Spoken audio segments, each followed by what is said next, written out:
Hello সবাইকে।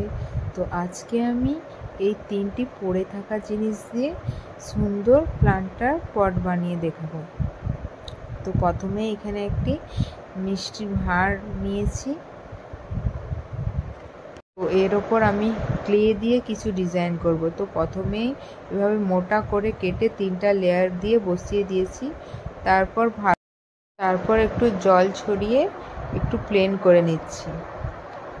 তারপরে আবারও উপরের দিকটা এভাবে ডিজাইন করে নিয়েছি। আবারও একটু জল দিয়ে ভালোভাবে প্লেন করে নিয়েছি।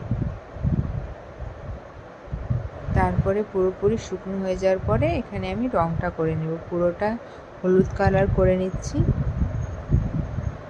আর যে ডিটেলসগুলো অ্যাড করেছি সেগুলো আমি কালার করে নেব। তো ফাইনাল লুকটা ঠিক এইরকম হয়েছে দেখতে।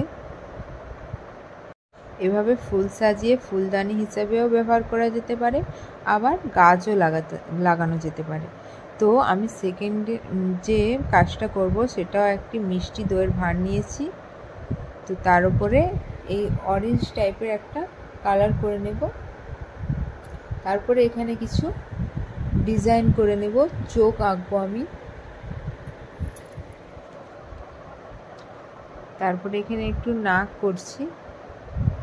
আর এখানে এর উপরের দিকটা আমি ক্লে দিয়ে কিছু আগে দিয়ে ফুল বানিয়ে রেখেছিলাম। তো সেগুলোই গ্লুর সাহায্যে বসিয়ে নেব, তারপরে রং করে দেব ফুলগুলোতেও। তো নীল কালার, হলুদ কালার, কমলা কালার আর গোলাপি কালার করেছি। তৈরি আমাদের এই সুন্দর প্লান্টারটি। ঘরের শোপিস হিসেবেও ব্যবহার করা যেতে পারে এটি।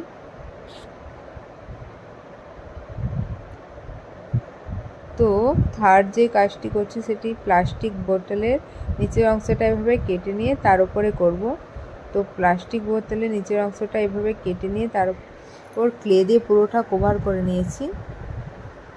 এর ওপর এভাবে ক্লের লেয়ার কেটে এভাবে পুরোটাই বসিয়ে দেব। তারপরে এখানে একটু কিছু ডিটেলস অ্যাড করছি।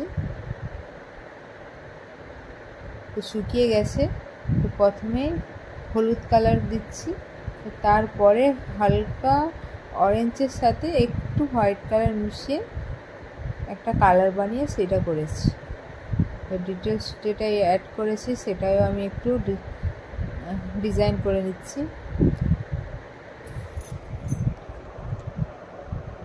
তো এটাই ফাইনাল লুক। এতে গাছও লাগানো যেতে পারে, আবার এভাবে আর্টিফিশিয়াল প্লান্টও